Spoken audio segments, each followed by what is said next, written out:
Today, I'll be talking to you about the shoulder complex. The glenohumeral joint is formed by the convex head of the humerus and the concave glenoid fossa of the scapula.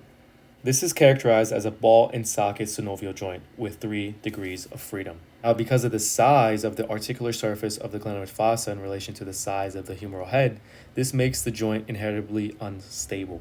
Injury or disuse may result in loss of mobility and therefore loss of function. The anatomy can be broken down into 2 main categories: static and dynamic stabilizers.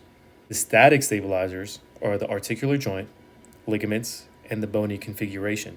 These are tissues that don't contract but help support the shoulder joint. Here is the joint capsule, which arises from the glenoid fossa and the glenoid labrum and blends with the muscles of the rotator cuff. These encircle the joint and help with stabilization.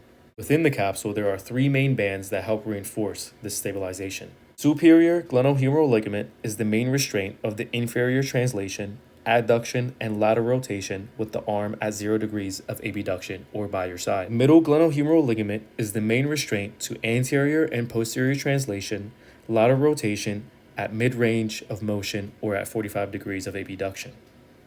And finally, the inferior glenohumeral ligament is made up of 2 main bands, the anterior and the posterior bands.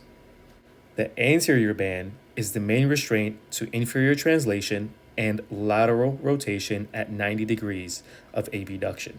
The posterior band stabilizes the glenohumeral joint as it translates posteriorly.